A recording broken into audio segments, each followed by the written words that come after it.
Taxonomical and biochemical evidences of evolution.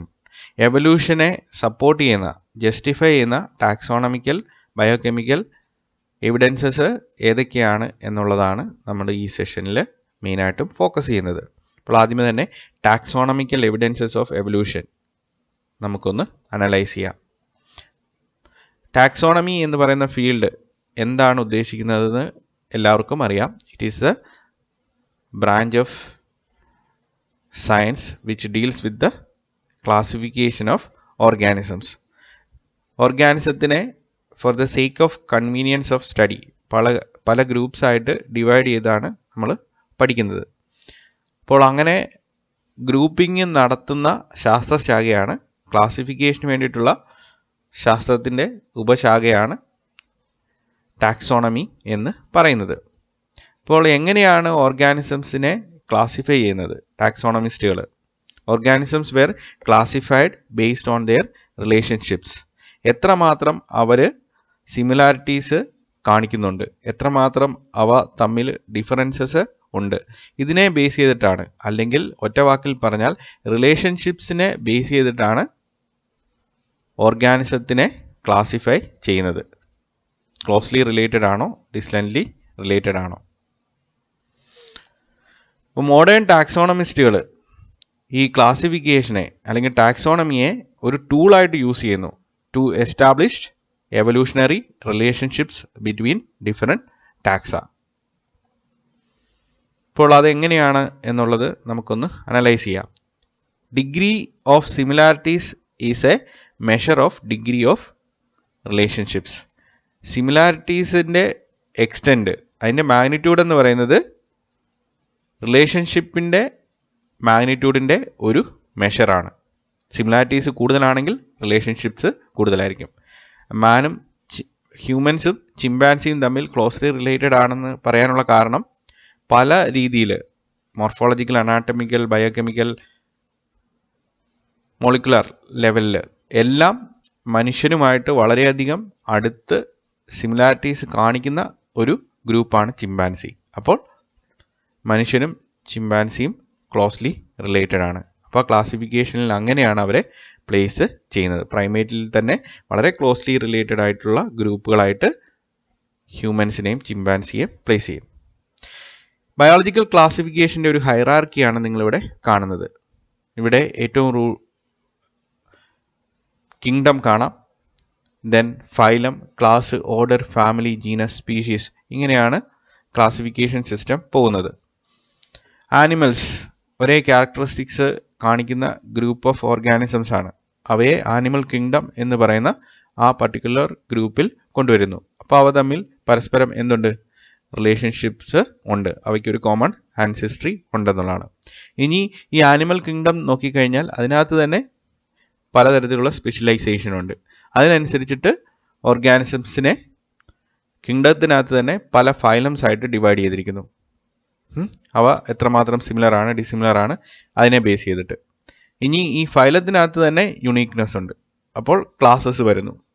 ക്ലാസ്സസിനകത്ത് തന്നെ uniqueness ഉണ്ട്, differences ഉണ്ട്. അപ്പോൾ ഓർഡേഴ്സ് എന്ന് പറയുന്ന അടുത്ത ടാക്സോണമിക്കൽ യൂണിറ്റ് വരുന്നു. ഇനി ഓർഡേഴ്സിനകത്ത് യുണീക്നെസ്, സിമിലാരിറ്റീസ്, ഡിഫറൻസസ് അതിനെ ബേസ് ചെയ്തിട്ട് ഫാമിലീസ് എന്ന് പറഞ്ഞ അടുത്ത ടാക്സോണമിക്കൽ യൂണിറ്റ് ടാക്സ വരുന്നു. Then genus, then finally species. അപ്പോൾ ഇവിടെ നോക്കുകയാണെങ്കിൽ നമുക്ക് ഈ ക്ലാസിഫിക്കേഷൻ്റെ ഹൈറാർക്കിയെ ബേസ് ചെയ്ത് തന്നെ നമുക്ക് എവല്യൂഷണറി റിലേറ്റഡ്നെസ് അല്ലെങ്കിൽ എവല്യൂഷണറി റിലേഷൻഷിപ്സ് എസ്റ്റാബ്ലിഷ് ചെയ്യാൻ സാധിക്കും. അതിൻ്റെ ഉദാഹരണമായിട്ട് വെർട്ടിബ്രേറ്റ എന്ന് പറയുന്ന കോർഡേറ്റയുടെ ഗ്രൂപ്പ്, അതിൻ്റെ ക്ലാസിഫിക്കേഷൻ നോക്കിയാൽ മതി. രണ്ട് ഗ്രൂപ്പ്സ് ആയിട്ട് വെർട്ടിബ്രേറ്റ ഡിവൈഡ് ചെയ്തിരിക്കുന്നു, അഗ്നാത്ത ആൻഡ് ഗ്നാത്തോസ്റ്റൊമേറ്റ. അഗ്നാത്തയ്ക്ക് ജോ കാണില്ല, ജോ ബോൺസ് പ്രോപ്പറായിട്ട് ഓറിയൻറ്റ് ചെയ്തിട്ടുണ്ടാവില്ല. ഗ്നാത്തോസ്റ്റൊമേറ്റയ്ക്ക് ആ ലോവർ ജോയും അപ്പർ ജോയും വെൽ ഡിഫൈൻഡ് ആണ്. ഇനി അഗ്നാത്ത എന്ന് പറയുന്ന ആ ഡിവിഷനിൽ ഒരു ക്ലാസ് മാത്രമേ ഉള്ളൂ, സൈക്ലോസ്റ്റൊമേറ്റ. ദെൻ നാത്തോസ്റ്റൊമേറ്റ രണ്ട് സൂപ്പർ ക്ലാസ്സസ് ആയിട്ട് ഡിവൈഡ് ചെയ്തിരിക്കുകയാണ്, pisces, bears fins, then tetrapoda, bears limbs. Pisces തന്നെ രണ്ട് ക്ലാസ്സസ് ഉണ്ട്, കോൺട്രിച്ചിത്തൈസ്, ഓസ്റ്റിച്ചിത്തൈസ്. അവയുടെ ഇന്റേണൽ ആയിട്ടുള്ള സ്കെലിറ്റൺ ഏത് മെറ്റീരിയൽ കൊണ്ടാണ് ഉണ്ടായിരിക്കുന്നത്, whether it is formed by cartilage or bone, അതിനെ ബേസ് ചെയ്തിട്ടുള്ള ക്ലാസിഫിക്കേഷൻ ആണ്. ദെൻ ടെട്രാപോഡയെ തന്നെ പല ഗ്രൂപ്പ്സ് ആയിട്ട് ഡിവൈഡ് ചെയ്തിട്ടുണ്ട്, ആംഫീബിയ, റെപ്റ്റീലിയ, ഏവ്സ്, മാമൽസ്. ഇനി ടെട്രാപോഡയിൽ നമ്മൾ ഓരോ ക്ലാസ് എടുത്ത് നോക്കുകയാണെങ്കിൽ reptilia is related to amphibia, or reptilia is originated from amphibia. Then aves and mammals originated from reptilia. Then amphibia in turn originated from pisces. Lobed fin fishes എന്ന് പറയുന്ന കാറ്റഗറിയിൽ നിന്നാണ് amphibia originate ചെയ്തത്. അപ്പോൾ ഈ outline classification കിട്ടുമ്പോൾ തന്നെ അവയുടെ എവല്യൂഷണറി റിലേഷൻഷിപ്പ് നമുക്ക് എസ്റ്റാബ്ലിഷ് ചെയ്യാൻ സാധിക്കുന്നു. അത് വലിയൊരു അഡ്വാൻറ്റേജ് ആണ്. ഇങ്ങനെയാണ് ടാക്സോണമി എവല്യൂഷനെ സപ്പോർട്ട് ചെയ്യുന്നത്, അല്ലെങ്കിൽ എവല്യൂഷനെ പ്രൊമോട്ട് ചെയ്യുന്ന ഒരു എവിഡൻസ് ആയിട്ട് വരുന്നത്. ഇനി അടുത്തതാണ് ബയോകെമിക്കൽ എവിഡൻസസ് ഓഫ് എവല്യൂഷൻ. ആദ്യത്തെ എവിഡൻസ് ആണ് പ്രോട്ടോപ്ലാസം. അതായത് എല്ലാ ലിവിങ് കമ്മോഡിറ്റീസിൻ്റെയും പ്രോട്ടോപ്ലാസം എന്ന് പറയുന്നത് സിമിലർ ആയിട്ടുള്ള കോമ്പോണൻസ് കൊണ്ടാണ് ഉണ്ടായിരിക്കുന്നത്. പ്രോട്ടോപ്ലാസം എന്ന് പറഞ്ഞാൽ ഉദ്ദേശിക്കുന്നത് സൈറ്റോപ്ലാസം പ്ലസ് ന്യൂക്ലിയസ്. ഈ പ്രോട്ടോപ്ലാസത്തിൻ്റെ കോൺസ്റ്റിറ്റ്യുവൻസ്, അതിൻ്റെ കെമിക്കൽ ആർക്കിടെക്ചർ എന്ന് പറയുന്നത് മിക്കവാറും എല്ലാ ഓർഗാനിസത്തിലും ഒരേപോലെയാണ്.